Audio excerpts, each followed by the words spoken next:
A massive thanks to today's video sponsor Skillshare, the online learning community for creatives.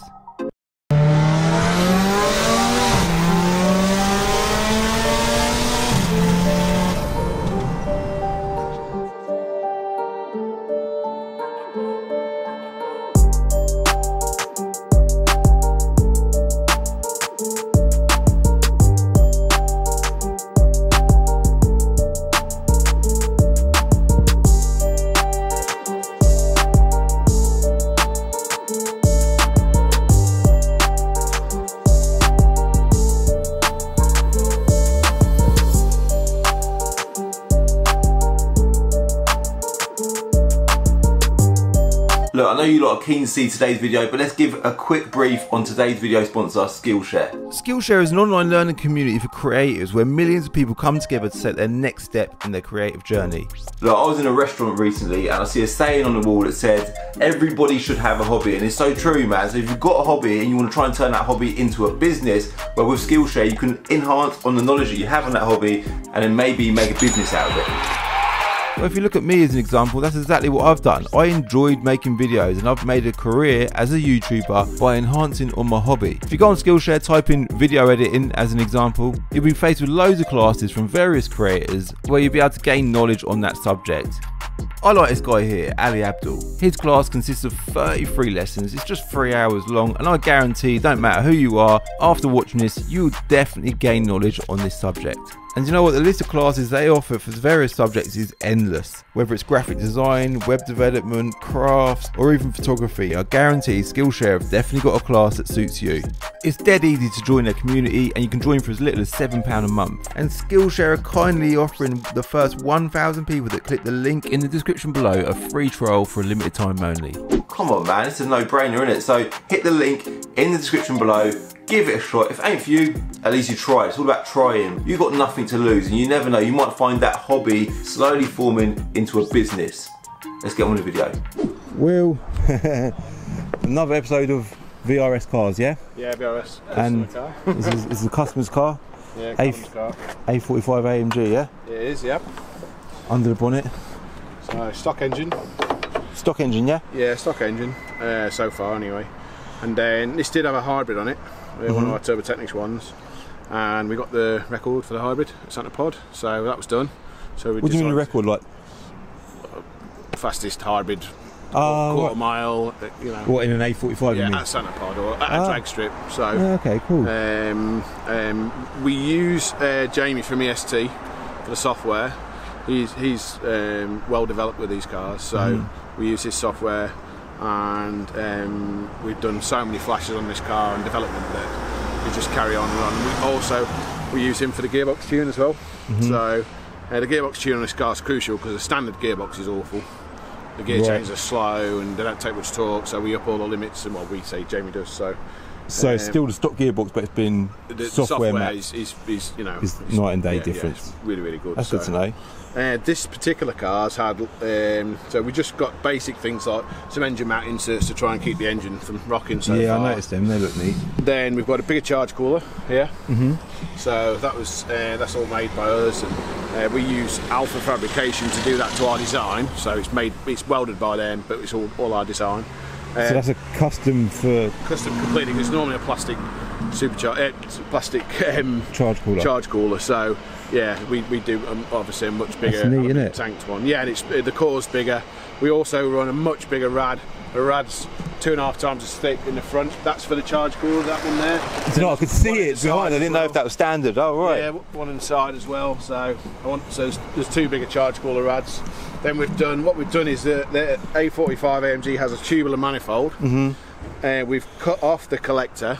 Okay. Put a custom collector on there, so a proper collector for the turbo, and then an external wastegate option rather than having an integral wastegate. Okay. So this is a Turbo Smart 45mm external wastegate, 4-inch downpipe, and this is what's called an X2C Zona rotor, 6557. turbocharger, which is a 65 pounds a minute turbo, okay, which equates to theoretically flat out 650 horsepower. So we're not running that. Yeah, we're not running that on this car. Unfortunately, the A45 has a very, very restrictive intake manifold. So that really is the bottleneck that we've got to overcome next. But the engine will tolerate 650 horsepower. Well, you can stock internals. You can keep turning the boost up and up and up. Of course. The problem with that is if you're running at a 3 bar of boost, which is 4 bar including atmospheric pressure, obviously you're putting the engine under massive strain. Under a lot of pressure, yeah. So because of that, you know, you want to try and achieve the horsepower with as little stress on the engine as possible.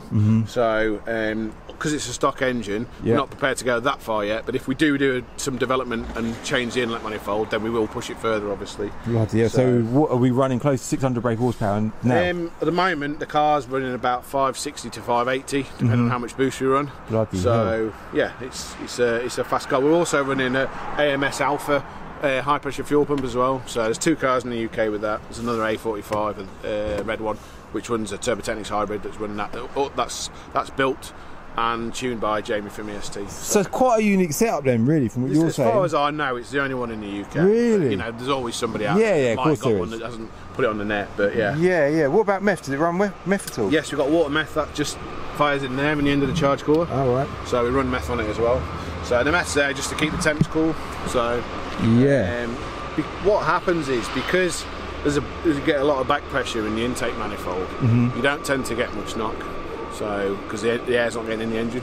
Okay. So at the moment, until we sort that out, we're not, you know, because the temps are so cold and because we run the MEF, we don't get much ignition knock. So we can run quite a high ignition to keep the car, you know, powerful. So, but yeah, that's it basically.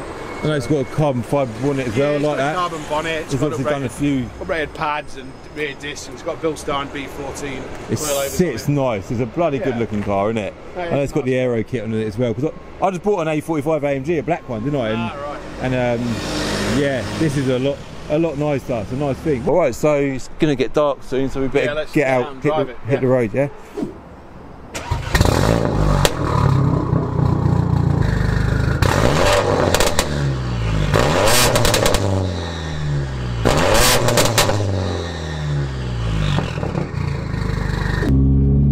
So has no one ever built the engine on one of these then? There's a couple of guys, I think, either Greece or Russia or somewhere that have built the engines on these, I believe. But if they can run 650 on stock internals, they must be massive power. I'll be talking to a guy in abroad, I can't remember where he's from, and he reckons that about 630 horsepower they're done, you know. Then after that they tend to fail.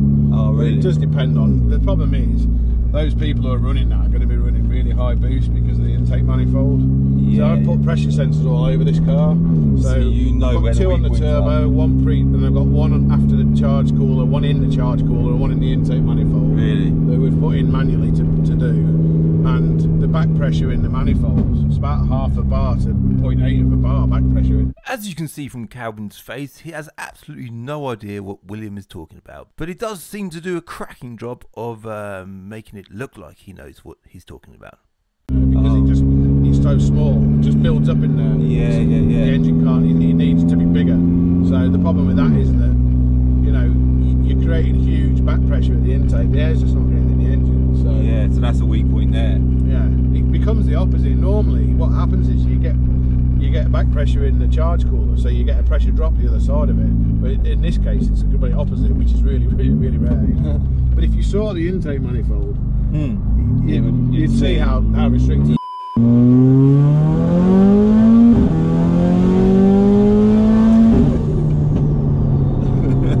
Makes some bloody noise, doesn't it? Very noisy, yeah. Oh my god. So how do you think it compares to, obviously you do a lot of Golf Rs, you get them running similar power. What's your view on that? Do you think is it better than the Golf R? Is it even the RS3s, you know, we run it, RS3s run at this sort of power at stage 3 as well, don't they? They do, yeah. What we've done with this one is it's sort of ramped up, so when you rev it right round, you know, the boost comes in more, because if you put it in too early on this, you get surge, because obviously it backs up at the intake manifold, so it becomes a bit of a nightmare to tune. But right. The idea with this car is that we try and find a sweet spot so that we can then tune it and then develop some sort of intake manifold. The guy that owns this is a really good friend of mine. What's his name again, sorry? Callum. Callum. So he just lets us basically do what we want to the car in effect. Yeah, yeah. And as long as we tune it with Jamie, then we're okay, you know. So because there's no point going through like development with another tuner. So, and Jamie's great because I can like basically ring him and he'll like, he doesn't drop everything because he's so quick at what he does. I'll say, look Jamie, can you send me another tune with 2 more degrees in it? And you know, 15-20 minutes later it's in my inbox. So, yeah, and then I'll log the car. We've got some really good logging equipment that we use for the car, so we can log individual cylinder knock and boost control, and we've got 2 sensors for the engine ECU anyway. Yeah. We can log that there for the boost pressure, so we can see the back pressure in that as opposed to other gauges as well we use. So it's really good, you know. That is good, isn't it? Yeah, well, it's what it's all about. It's all about adjusting, how to do it properly. Yeah, yeah. There's no point just doing it like blindfolded and then the car shits itself. Yeah, later, yeah. That's no good. So no, it's all about subtly. Don't get Christmas cards from customers when the car shits itself, mate. That's it. They don't send them. Nah, so yeah. Imagine. I was going to say the gearbox as well, like you said about the software. Just when we done that little pull there, yeah, it is bloody smooth, isn't it? Yeah, the A45s don't normally do that. Mate, so. Like even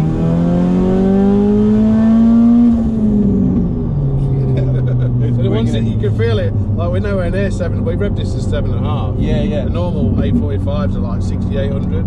So, but you can feel it gets. You can feel the progression on the boost as it gets more and more and more. The car gets quicker and quicker and quicker. Yeah, yeah. Does it feel laggy to drive then? It's not that bad really. I mean, we've got a 0.82 exhaust housing on this. We tried the 0.63, but the problem with the 0.63 was just a little bit too. Obviously, you get surge anyway from the intake manifold being small. So then, when you add in a smaller exhaust housing, it's about 200-300 RPM difference on spool. So, okay. But we can have the boost coming in really hard. Yeah. But the problem with that is the engine can't consume it. Nah. So because of that, you have to tail it off to stop the surge. Yeah. Otherwise, you get that flutter noise. So, which you still will do sometimes. But yeah, it does. You know, it goes once it's going. But it's the idea now is we've still got to add more boost and more ignition, but. This is where the custom tune comes in. So Jamie's going to come up and we're going to fine tune the car so that it's ultimately the best it can be. Yeah. So at the moment we're running it without the back box on. This is in like what would be. So there's no back box on it at all. No back box. So there's no box in the car at all. That's why it's super loud. That's why it's so noisy. It won't run like this normally. The car's going to go over to Hard Knocks Speed Shop where Dave Phillipson is, and he's going to make us a valved rear section. Oh, so nice. So basically what it'll be is it'll have a box where it goes through quietly, and then when it obviously when the electronic valve will open go noisy. So when he's driving around normally, it doesn't sound like this all the time. Yeah, it's a bit over the top. Yeah, it sounds crap. So what's his motive then? Does he want to make it the fastest AMG?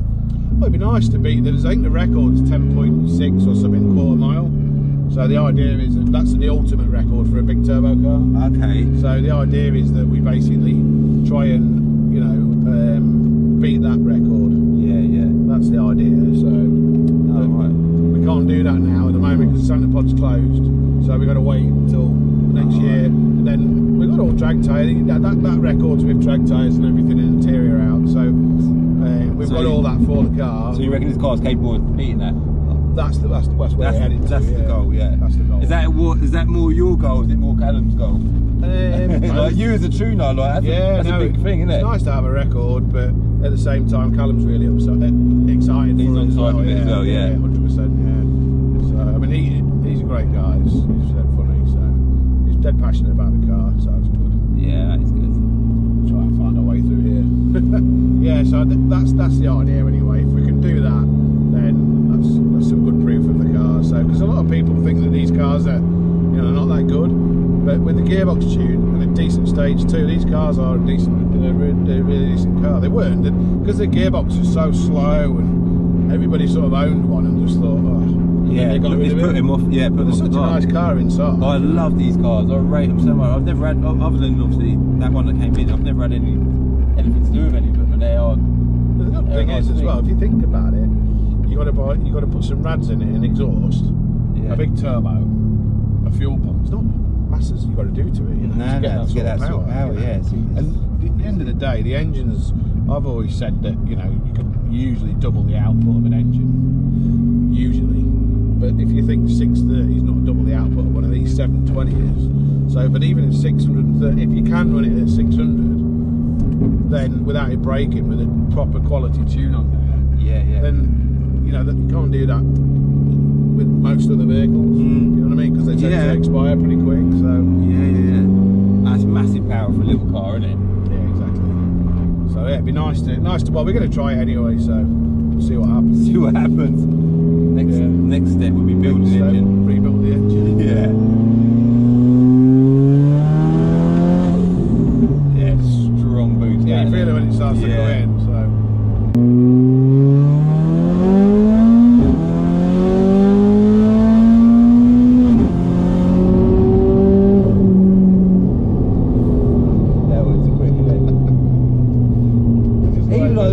It just feels like it's revving. So I know you said that the rev limiter has been lifted to 7.5. Yeah, you don't see it. You can feel it when you're in the. Yeah, it still goes and goes and goes. I know. It feels like the gears are so long.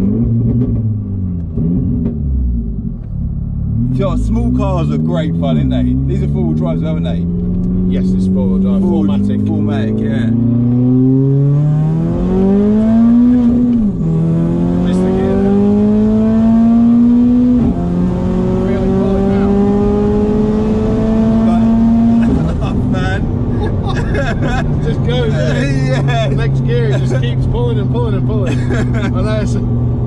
I did think then, I thought Al was going to put his hand up in a minute.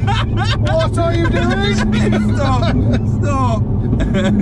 It sounds mad as well, doesn't it? You see what I mean? Because the big turbo car, like the lower gears, it sort of goes. Yeah. And when we were in, what was it, in fourth? The boost just goes on. It sort of goes on, and then it's like going. I think fourth gear's well long in these. Yeah. So like, you fucking, obviously we won't say how fast, but when you're going around to 7,500 RPM and it's pulling, like, you feel it pull harder and harder. Yeah, you can feel it. It starts to boost more, you're like, whoa. More boost. Yeah. It's a mad car. But even if we put it in fourth and boot it, like it feels laggy there, you wouldn't drive it, but you said it's not even at 3,000 RPM. No. And then 3.5 now, and then it's sort of 3.5. So you feel it. Like, you can even hear it winding up, can't you? So 3.5, it comes on, there's no lag there, it's like a big turbo Golf R, sort of like that, you know? Yeah. And then you can hear the turbos pull.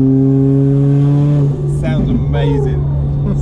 Sounds It's got a turkey under the bonnet. Yeah. Hear it? Yeah. Oh, sick. So yeah, it's, quick car. So your plans are to keep tweaking the map, keep adjusting to all of the stuff that went over my head at the beginning of the video, under the bonnet. Yeah, we want to keep making improvements. We want to develop an intake manifold for it. I'm going to hand make one to begin with, somehow, or maybe we'll make a billet one or something like that. But whatever we make, we'll do it so that we can sell it. Because on the hybrid, we noticed that whatever hybrid you put on the car, you hit this brick wall at 500, 520 brake. Because obviously the hybrids won't do anymore. You've got to be careful how much boost you push. So basically, it will benefit even the hybrid turbo cars. Oh, I see what you're saying. So anyone doing a hybrid turbo, this will help them as well. So it's going to help a lot of people, not just for people with this sort of setup. Yeah. So that's why it's worth me developing an intake manifold. Yeah. I see what you're saying. Because it will benefit most people. A lot of people. Yeah. Exactly that. Cool. I think we'll wrap the video up. Yeah. Done. Yeah, I think so. Yeah. Anything more you want to excite us with? No, but we have got a Seat Leon that we're going to do. Yeah. So obviously these episodes of VRS cars, I think it's a good shout. We've done them too on the Audi's, the short wheelbase Quattro. Yeah, I think we've done the RS2, didn't we? We did. And we do a lot of cars, and it's kind of like it's pointless you and me building cars because it takes so long for the video. Not to build the car, to then put on the video. To do one video. So it's kind of better to utilise the customer vehicles. Obviously, the customers love it as well, don't they? It depends on obviously certain customers. Some of them, but Callum was on side with getting a video on his car, wasn't he? Yeah, of course. And it sounds good coming from you because you're the guy that bloody tuned the car. So yeah, I could tell you exactly what we've done to it rather than telling you something that may be incorrect. Yeah, of course. So yeah, if you want to see any more episodes of this, we're going to do more anyway. But let us know your thoughts on the whole VRS cars thing, and the links to Will's social media, website and stuff will be in the description below. And I think that is everything in it, yeah. Hit like if you like the video, hit subscribe if you're new to my channel, want to see more of this, and give me a follow on Instagram as well, @Calvin'sCarDiary. I'll see you in my next video, alright?